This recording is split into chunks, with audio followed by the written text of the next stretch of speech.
Hi everyone, this is Jim and welcome back to my YouTube channel. Ito na nga, post ni Barbie Fortes sa kanyang Instagram story. Nag-jogging nga ulit siya sa Casa Verde sa may Pasig. Kaya nainis ako, ba't wala pa si David? Nakakainis. At yun na nga, pinost na nga ang picture na ito sa kanyang Strava app. At yan na nga, magkapatid na si Barbie at si Alden. At ito na pinost ni Alden Richards sa kanyang Strava app. Ayan na nga, yung tinakbo nila ni Barbie sa may Pasig City. At next ay may warm-up video nga silang dalawa.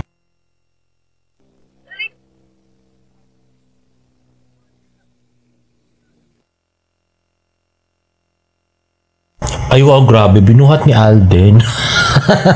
Si ate. Sana all, charot. Ayun na nga, stretching na si Barbie. At ito na nga yung actual pagtakbo ni Barbie at saka ni Alden. Let's watch this. Good morning. Good morning, boss. Jogging okay. din na. Jogging din na. Nakakasabay tuloy si Kuya. Nakakasabay ka. Kuya, sa-success ka talaga dyan. Ngayon na ako nakakita ng ganito ah. Ngayon, bakit? Towering kami, boss. Okay. Okay, kuya, thank you. Thank you. Thank you.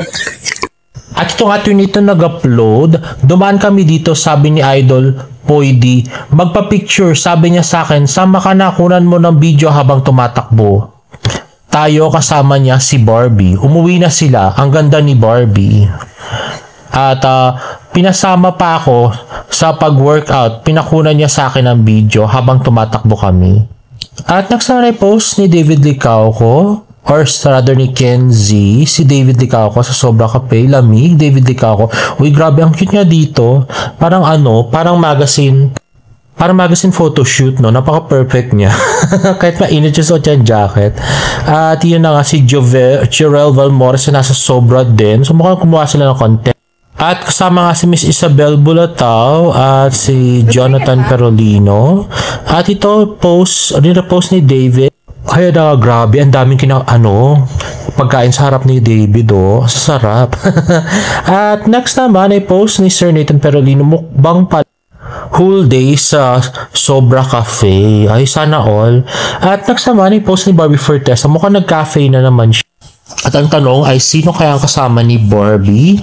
At next naman ay galing kay Oscar Brad. Ayan na nga, si David na nga nagdala ng 2 trophies para makahawak si Barbie sa kanya. Yun talaga hinintay ni David, yung makahawak sa kanya si Barbie. Hindi pwedeng may hawak na ano si Barbie. Dapat sa kanya lang siya nakahawak, guys. At yun na, may pa-cleavage si Barbie. At next naman ay yung early bird registration dun sa pa-fun run ni Alden. So yan na nga guys, binabaan na nila yung presyo, 810, 900, 1,260 at 1,440 para sa 16-kilometer run. At sabi, kaninong anak to? Abangan bukas sa unang hirit. Araw-araw tumutok sa inyong pambansang morning show. Ito na nga si David Licauco nung bata. So, ano kaya siya? Guess siya kaya sa unang hirit bukas? At guys, trending nga today ang #Barda. At next nga ay nagpalit na ng profile pic si David. Isang black and white na nakuha niya sa bench. At next is Barbie Fortes eating out with her family. Parang sa Laguna yata to, if I'm not mistaken. The pretty Barbie. Ayan, napakasimple ng suot ni Barbie today. At next na ay post ni Kenzie. So may smile lang na emoji. At yan na nga si David, si Kaliwa Kanaan, si Jaren, at saka si Kenzie. At yung kasama rin si James, at si Jaren, at saka si David yan. At next naman ay post Explore with Vince with David Licauco sa Kuya Korea SM City, Clark. Let's watch this. David Licauco's Kuya Korea that serves Korean-Filipino fusion dishes opens at SM City, Clark. Sure. So we're back here at Kuya Korea to see David Licauco, also known as ang Pambansang Ginoo, for a meet and greet during the grand opening of his restaurant. Super humble, kuwela at napakakulit niya, kaya sobrang excited ang lahat. Solid full house ang Kuya Korea SM Clark that day. Nakakatuwa na sobrang daming fans and supporters supporters. But okay, at syempre, kung fan kayo or supporter kayo ni David Licauco, mapifeel nyo na parang nakadate nyo na din siya kapag kumain kayo dito. So tara, let's G na dito sa Kuya Korea SMC Clark branch. Hi mga kababayan, this is David Licauco. Please visit Kuya Korea here in SM Clark, Mayaman, Kenya. On to the next YOLO moment. Kita nga naman si Vince, di niya tinuloy tama pronunciation. Manyaman Kenny dapat yun, di ba? Grab. At next ay post ng Close Up TV or CTV. Let's watch this.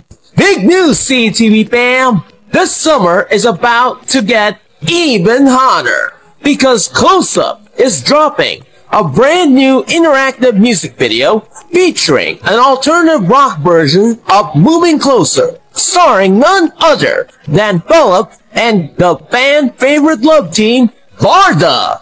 This isn't just another MV. It's an experience you don't want to miss. If there's one thing Close Up knows how to do, it's creating unforgettable music-driven campaigns. Just last time, we got a dreamy, romantic version of Moving Closer with Donnie Pangilinan and Bel Mariano, where fans could choose different story paths. Now, Close Up is back at it again, but this time, Philip is bringing an alternative rock twist to the track, and Varda taking center stage. Close Up's latest teaser post is already making waves, captioned, quote, "Summer Love Incoming. Close Up's coolest MV is dropping soon. Stay tuned." So, what do we know so far? Philip is taking Moving Closer in a whole new direction, giving us an alt-rock version of the track. Varda will be the stars of this interactive MV, meaning fans might have a say on how the love story unfolds. And just like the Dawn Bell MV, expect multiple pathways, meaning different versions of the story depending on what you choose. The internet is already buzzing. Varda fans can't wait to see their chemistry on screen, and Philip's followers are eager to hear him explore an alternative rock sound. But the biggest question? How interactive will this MV be? Will fans decide key moments between Barbie and David? Will different endings be possible depending on our choices? Or imagine Philip dropping a surprise performance in the MV itself.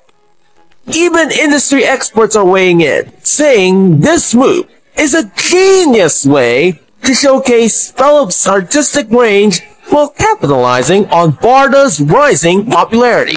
If Close Up's past campaigns are anything to go by, this MV is about to make waves. But let's talk big picture. What does this mean for Philip and Varda?